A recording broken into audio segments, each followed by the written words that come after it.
the sloping hills of Arlington National Cemetery with its row upon row of simple white markers bearing crosses or stars of David. They add up to only a tiny fraction of the price that has been paid for our freedom. Each one of those markers is a monument to the kind of hero I spoke of earlier.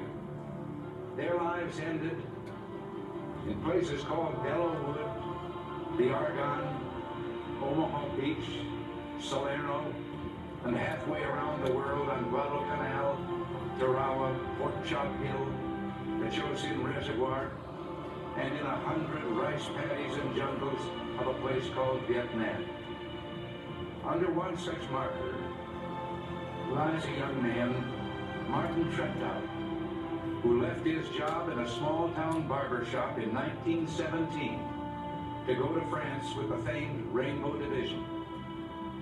There on the Western Front, he was killed trying to carry a message between battalions under heavy artillery fire.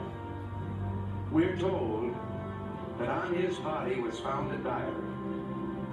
On the flyleaf, under the heading, My Pledge, he had written these words: America must win this war. Therefore I will work, I will save, I will sacrifice, I will endure. I will fight cheerfully and do my utmost as if the issue of the whole struggle depended on me alone. We must realize that no arsenal or no weapon in the arsenals of the world is so formidable as the will and moral courage of free men and women. It is a weapon our adversaries in today's world do not have. It is a weapon that we as Americans do have. Let that be understood by those who practice terrorism and prey upon their neighbors. As for the enemies of freedom, those who are potential adversaries, they will be reminded that peace is the highest aspiration of the American people. We will negotiate for it, sacrifice for it. We will not surrender for it, now or ever. We are Americans.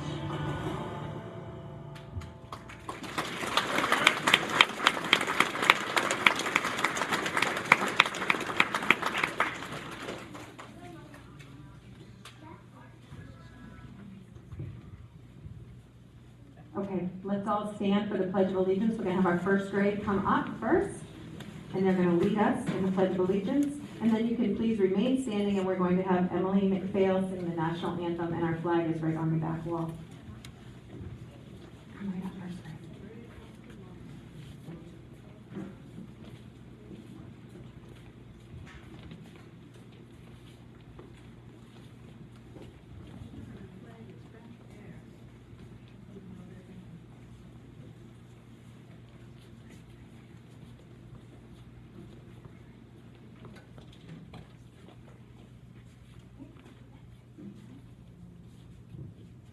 I pledge allegiance to the flag of the United States of America and to the republic for which it stands, one nation, under God, indivisible, with liberty and justice for all. First grade.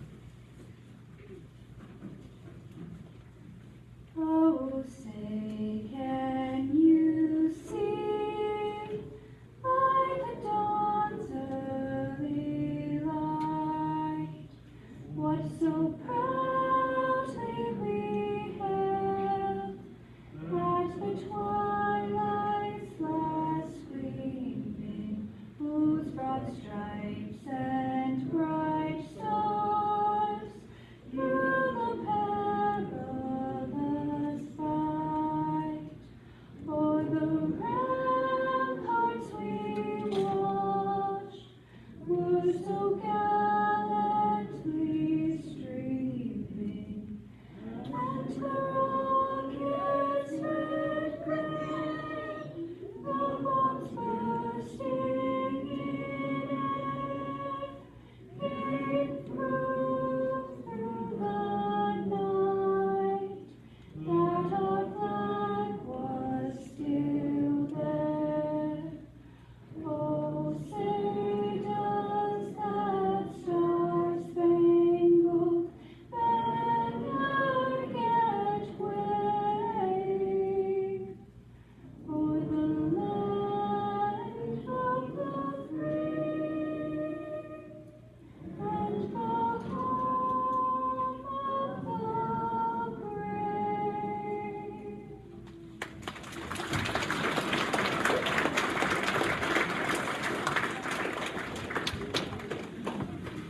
Next in our program, we have 3 of our Girl Scouts. We have Betta Kahn, Paige Johnson, and Violet Davis, and they're going to perform a flag folding ceremony for us.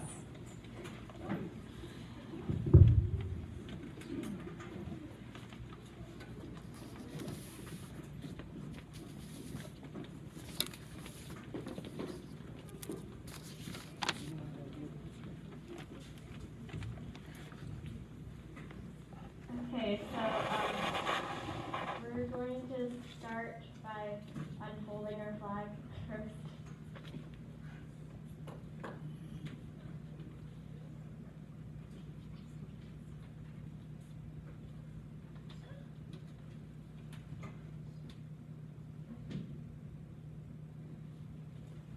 So first we'll fold the flag in half. And then you fold the flag again in half. And then you start with the side of the stripe and you fold in a triangle form towards the other person.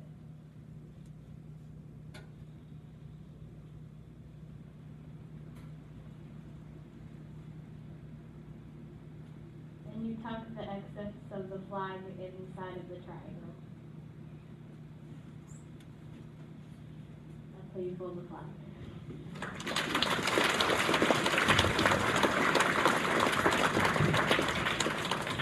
Thanks, girls. So next in our program, we have a couple of ladies who are going to read some speeches for us. We have Betta Kahn and we have Paige Johnson, who will directly follow her. Betta was the 3rd place winner in the Coles Transportation Museum Veterans Essay Contest. She won a Kindle Fire.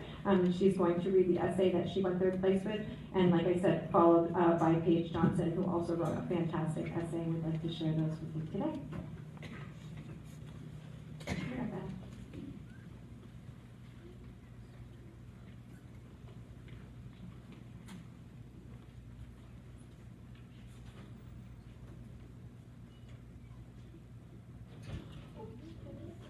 A little technical difficulty here. We're just missing the essay. Mrs. Frost, can you go check to see if they're in Miss Miranda's room? And I think what we'll do is we'll just do a little, I'm going to show a little video that I had for later in the ceremony, in the program, and we'll just move on. All right, we're okay. We're going to see if we can locate them.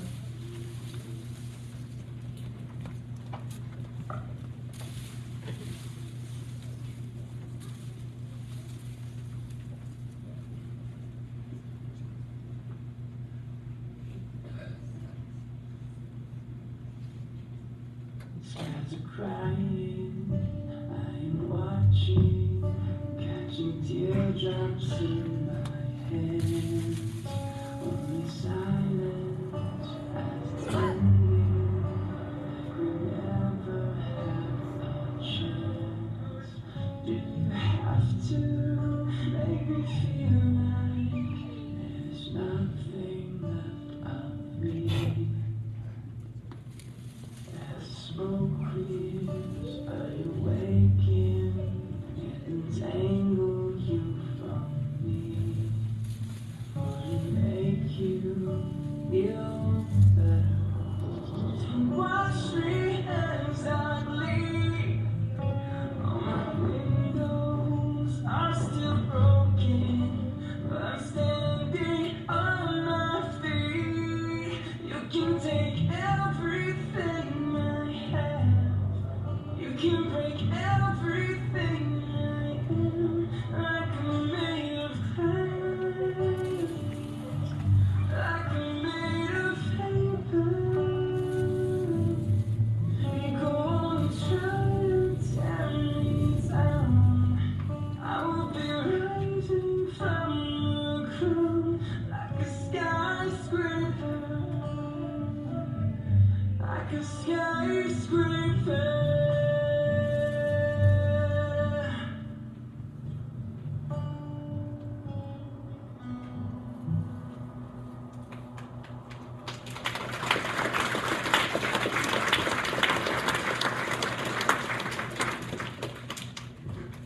Okay.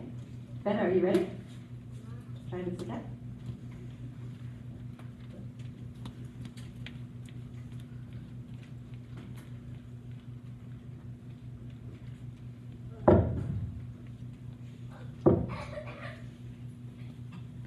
In September of 2018, I interviewed a very inspiring Vietnam War veteran as part of a Lemoyne Consolidated School activity.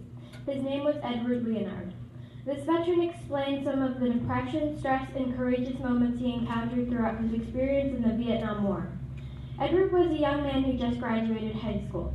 He was then drafted, meaning he and his parents had no choice to be a private in the United States Army.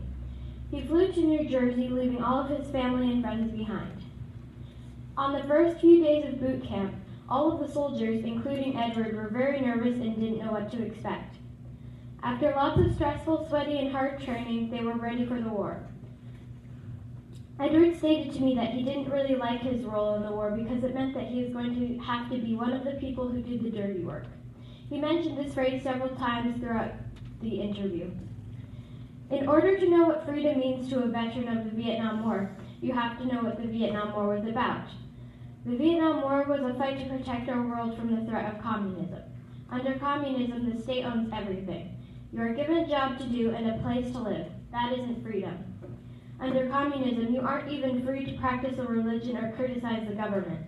There was a point in the early 1960s when there was a distinct possibility that the entire area known as Southeast Asia, which includes Vietnam, Singapore, Malaysia, Thailand, Indonesia, and other countries, home to hundreds of millions of people, was falling into communist control. Prior to World War II, Vietnam was a French colony. Once World War II started, Vietnam was invaded by Japan. After World War II, the French came back, but the Vietnamese fought them in the First Indochina War. The French lost in 1954 at the Battle of Dien Bien Phu. Because of the French's loss, Vietnam was split in half. One side North Vietnam and the other South Vietnam. Each side had a revolutionary communist group name. The South was Viet Cong, or the Army of Republic of Vietnam, ARVN, and the North was the National Liberation Front, NLF, or the regular North Vietnamese Army. The United States became actively involved in the fight when North Vietnam invaded the South. For the U.S. soldiers, fighting in this war was especially hard because they weren't supported by the press or the young people at home. More importantly, there were many restrictions about how the war was to be fought. As for the South Vietnamese soldiers, many of them were patriotic and brave, but the South Vietnamese government was corrupt and dysfunctional. The South Vietnamese soldiers were not supported by the peasants and farmers because people were upset by the violence and devastation and thought it was unwinnable. Another issue for ARVN soldiers was that the Viet Cong would enter villages at night and blackmail or murder anyone associated with the government. Another struggle the U.S. soldiers had to deal with was that the soldiers couldn't tell the difference between a communist or a Vietnamese soldier. The U.S. had to abide by these rules the communists didn't fight by. This was because the U.S. didn't want to bring the USSR or Communist China into the war, as happened during the Korean War. At first, the U.S. respected borders, whereas the Viet Cong and the NVA did not. If you were a U.S. soldier, you were basically fighting with one hand tied behind your back. In the jungle, the men drank polluted water because it was the only liquid they could drink to survive. Food had to be carried and was in the form of meals ready to eat, MREs. Another aspect of fighting in the jungle is emergency medical care. In the U.S., civilians can go to the hospital if we have an accident and hurt ourselves. In the war, it takes a while. Edward stated that he was diagnosed with malaria, which meant he had to be hospitalized. Fortunately, he recovered from this disease. Edward also stated the goal was to survive the war for a whole year, which he did. The Vietnam War and Edward's experience directly relates to me as an American citizen. I'm enjoying my right to be free, which has been earned by thousands of soldiers in many wars fighting to maintain this ability to be free. The effect that the Vietnam War had upon the world community was to contain communism in Vietnam. After fights against Cambodia and China, Vietnam finally secured their independence as a sovereign communist country. The effect that the Vietnam War had on America was that we began to distrust our government and authority. Drafting has never been used again. 150 billion 1960s US dollars were spent, and 50,000 US soldiers were killed. In summation, what freedom means to me after interviewing a veteran from the Vietnam War is that freedom is the right to choose your future without the government limiting your opportunities. This means that you can choose to succeed or fail. In a communist country, people don't have that choice. Everything is owned by the government, including your career. Freedom is a very important thing. Soldiers paid the highest price to keep that word true to our country. Freedom is not now and never has been free. Soldiers like Edward have stood guard to protect our freedom. Thank you.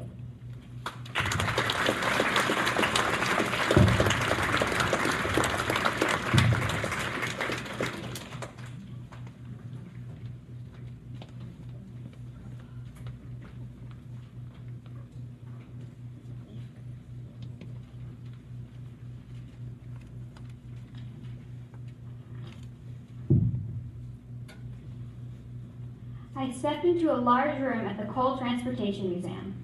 There were a few tables with veterans sitting at them, some of them with awards they had won and pictures from the times that they had served. I sat down at an open table with 2 of my classmates. Across the table was a veteran, and the first thing that I noticed about him was the jacket he was wearing. It said 4 words, 16 letters. Freedom is not free. I looked around and noticed that the other veterans were wearing the same jackets. And that started to make me think. This phrase must mean a lot to these people. But what does it really mean?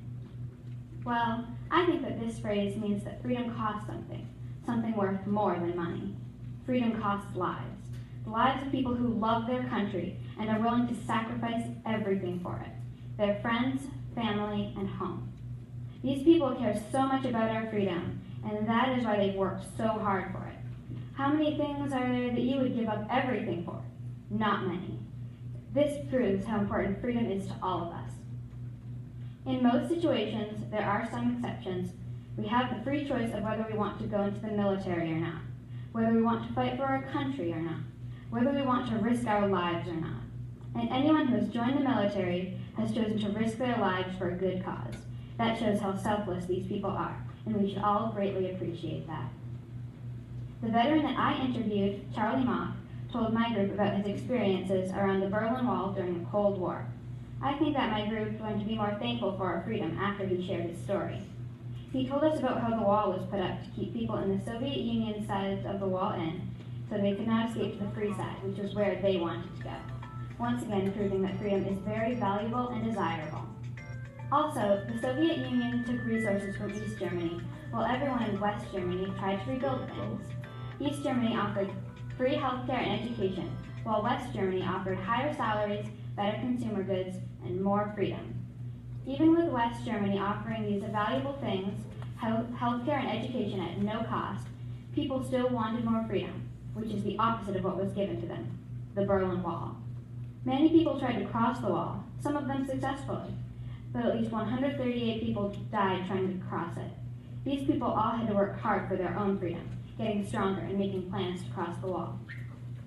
Many people may take their freedom for granted because they've been free their whole life and have never had to fight for freedom.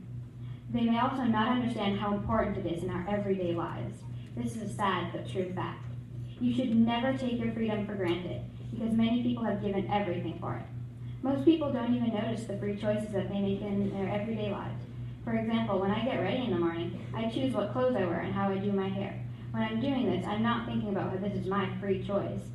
I think that everyone should always take a couple minutes every day and appreciate their free choices.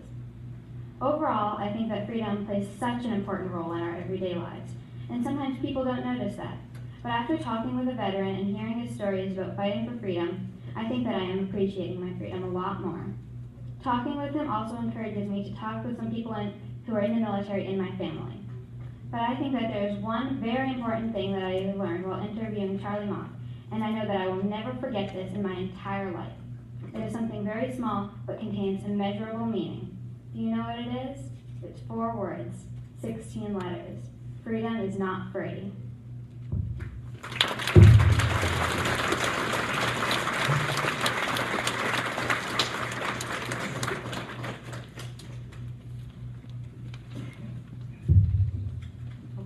Next, we have the LCS Chorus. They are going to be performing the Armed Forces Medley for us this morning. We'd love for you to sing along. The words are going to be right on the screen. And we also ask that our veterans please stand when your branch's song is being sung.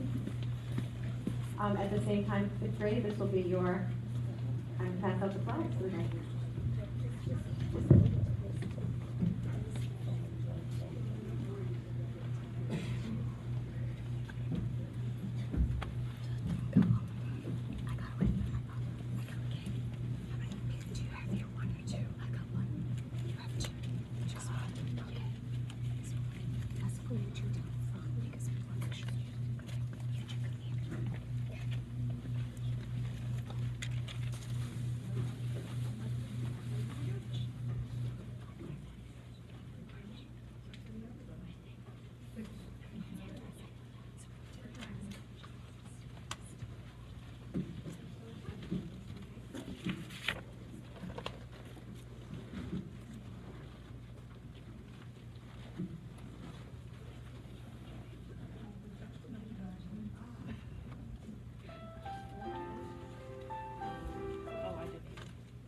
armed forces. As the orchestra and chorus perform the Armed Forces Medley, we invite those of you in the audience who have served or are currently serving to please stand and join in as your song is presented.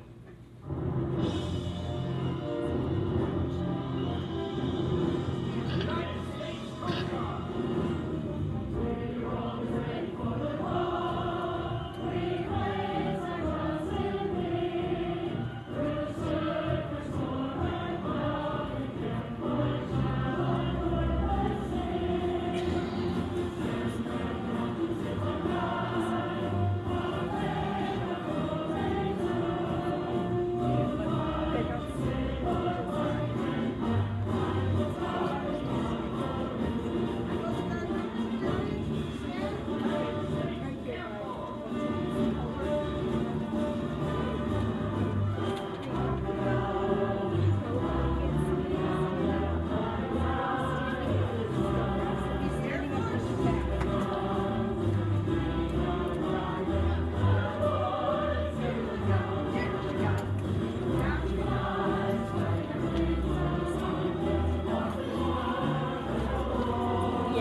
Please help me welcome Lieutenant Brian Holbrook, retired United States Coast Guard, to perform our roll call this morning.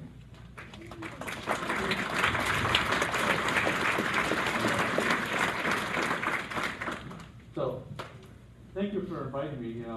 It was unexpected and it's awesome to come back. A lot of you know my wife Michelle taught here last year. We're residents of Lemoyne. She's no longer teaching here, but it was an honor for you to call and ask. 27 years Coast Guard, enlisted officer. If there's any Navy people here, no jokes about shallow water.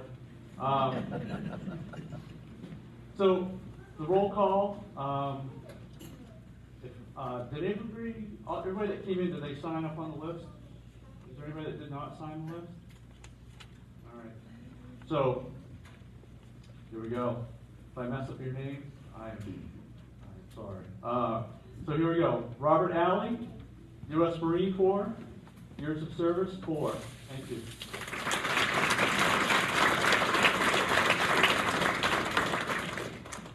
Mike Fuller, U.S. Air Force, 30 years. Thank you. Nathan Mason, U.S. Navy, 9 years. Thank you. Richard Kane, U.S. Army, 3 years. Thank you. Paul McPhail, U.S. Army, 3 years. Thank you. Nick Birdsell, Sal? All right. All right, U.S. Marine Corps, 3 years. Thank you. Frederick Ashmore, Navy, 23 years. Thank you. Charles Brand, Navy, 21 years. Thank you. Deborah Clayton, U.S. Army, 18 months. Thank you. Jeremy Dumas, U.S. Air Force, 4 years. Thank you.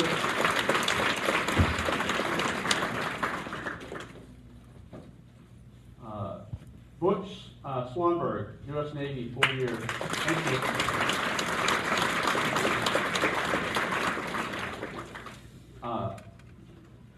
Sean Bunnell, U.S. Army, 4 years. Thank you. James Francis, U.S. Navy, 4 years.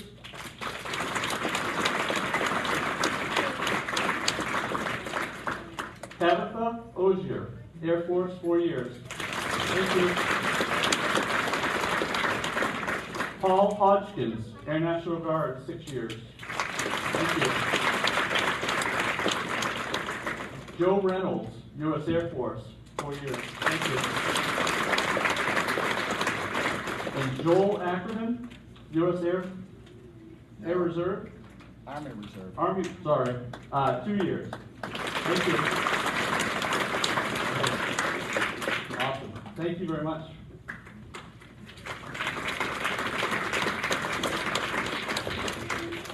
I'd also like to mention that I have a friend in the audience, Phoebe Brody, and her husband, Carlton Faye Brody, did pass away in August, but gave us 30 years in the Coast Guard, so I think it's important to remember him.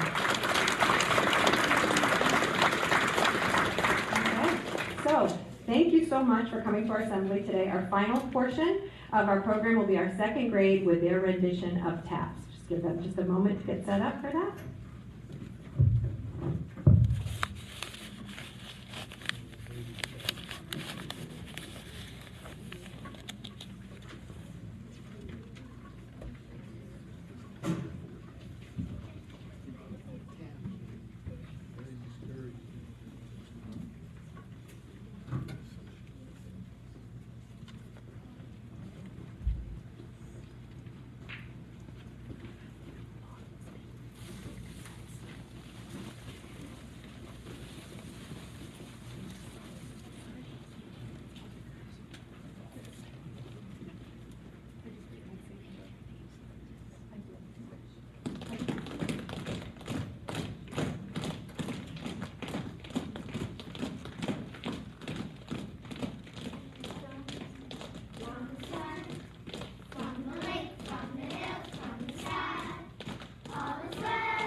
Thank you. As our kindergarten starts us out and heading back to their classrooms, feel free to thank a veteran on your way out. We'll start with kindergarten. Thank you for coming, we really appreciate it. Thank you for your service.